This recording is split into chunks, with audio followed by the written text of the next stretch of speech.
Good morning, Charlene and Randy. This is John from Lakeshore RV Center. I'm going to be walking you around today, show you some of the basics on your new Cyclone 4014C. One of the first things you want to do when you get to the campground, you want to make sure, once you disconnect it, that you turn on those red power switches. Those are battery disconnect switches. Those switches are designed to give 12-volt power to the entire camper. There's your new deep cycle battery there. That's your hydraulic reservoir for your slides, and that's your inverter to convert the 110 coming into the 12 volt for your lights. Good way to test to make sure that you really do have power is to push both up and down arrow keys. That green light comes on, that lets you know you've got 12 volt power.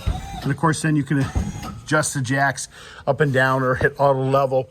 And of course, all the jacks will come down on this side of the camper, just like you kind of see right there.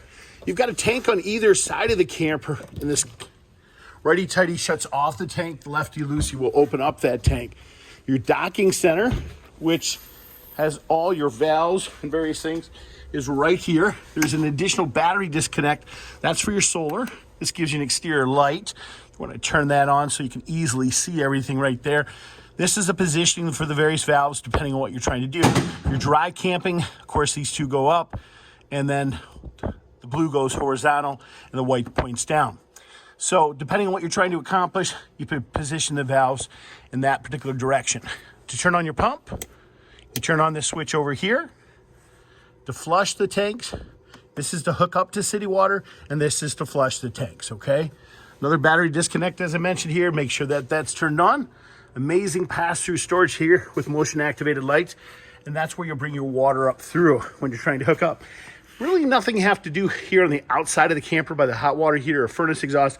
That does get hot, so try and keep any youngsters away from that, so no issues there. Your valves are located in this compartment right here, and that's for your sewage and waste, your gray tanks. It is a good idea to check the lug nuts on the tires after the first 250 miles, as they can become loose, and so as a preventative measure so you don't lose a tire or something of that nature. You do have additional valves back here, which is gray tank number 2, because of course you have a bathroom in back here as well. And then you have another flush or rinse back there in addition. Behind this door, we've got your dispensing nozzle for your fuel center. 2 tanks, front tank is for your generator, back tank is reserve tank. 60-gallon capacity on those. That's how you turn that on and off. You've got a power cord back here. That's your push button to allow it to roll in and out. Beautiful feature. We do give you the electrical adapters that come with it. This ladder is rated at 250 pounds. Try not to exceed that. Those pins, you simply pull those pins and it'll swing out. These handles, you pull forward, rotate the handles, and the patio will come down. When it's in this horizontal position, what that is that's patio position. When you detach the cables, it will go to the ground, and that allows you to load and unload items. Down here in this locked compartment, we've got your stairs for the back patio. Keyless entry, of course, on these doors. Wonderful features here. We're going to walk to the front here because I want to show you the selector valve on your propane tanks. That's up here in this far right corner. That's your selector valve. On top of that, there's a little black tab. Whichever direction you turn that is a tank it's going to be drawing off of, okay? One tank goes empty, you flip it the other direction.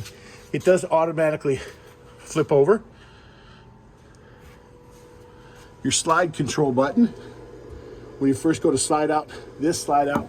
On the main side, you do have to slide it out with that button. Wonderful pass-through storage. You push these blue tabs on either side to slide out the grill there. Of course, we got keyless entry there again too. You got an extension handrail here for the stairs, which makes it easier to get up and down the stairs. Let's walk inside this brand new beautiful camper. Keys are located around the kitchen faucet. This is your control center. It turns on your overhead lights, your main slide out rooms. This turns on your inverter. Yeti package is your additional heating pads on the tanks and lines. This is your main command center. You'll notice here you can have your favorite or just go to all devices, and then you can select what you want, whether you want to turn on lights, slide out the front bedroom, start your generator, That's all controlled from that keypad there. That's going to take a little playing around with just to get used to it, but it's pretty simple and real straightforward. Turn on your fireplace, hit the button on the far right-hand side that turns it on. You can adjust temperature, timer, color of flames, all by hitting those various buttons. The refrigerator, real straightforward here. Your directions are right there on the side of the refrigerator. 12-volt refrigerator. You do have an ice maker below. The controls, just so you know, they are located on the side of the door. Microwave, that's pretty straightforward. There's a spark igniter built into the stove. You push that in, rotate the valve, and those will ignite. Don't be afraid if they don't ignite initially, nothing wrong, it's just air in the lines. Your controls for your recliners are located here on the side of the recliner. Let's walk you up to the front here for a quick second. We've got this thermostat here. You've got these throughout the unit. Simply push these multiple times. Fan appears. Snowflake appears. That's turning on our AC. The up and down keys control our desired temperature. We want to go to heat, push it again. The wavy lines indicate heat, and the same thing with the up and down arrow keys to control the desired temperature. I'll leave that on air conditioning for a second here. Let it cool down. It's toasty warm in this unit. Your foot flushes is right down there for your toilets.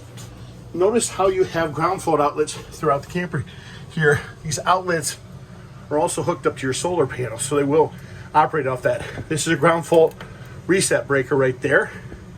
Lets you know your outlets are working properly. You've got a TV in here, of course, as well as individual controls. One important thing to note is you do want to make sure with that button right there in the corner that your bed is up in this angled position when you go to close it up. If it's not, the slide out won't come in and out. There's an automatic disconnect for that. Up here, you'll notice a little green light. That little green light is your power booster for your TV antenna. If that's not lit or turned on, it won't have the amplification it needs to work properly.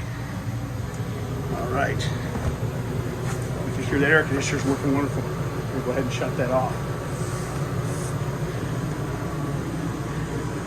Good idea to strap your chairs down, as you don't want those to become loose and bounce around the camper as you're going down the road. These are ram airs. These allow fresh air into the camper. Your beds are controlled by these controls underneath here. This control powers up and down your beds for you, and these turn on your overhead lights. There's not a light switch. There will be a button in the center of the light to turn those on and off. Your wonderful bathroom there, and of course you've got additional air conditioner controls there that control your air conditioner in back. You guys, this is John from Lakeshore RV Center. This is just some of the basics on your new Cyclone fifth wheel. If you do have additional questions, please don't hesitate to ask. Feel free to give me a call at 231-740-6225. Thank you and have a great day.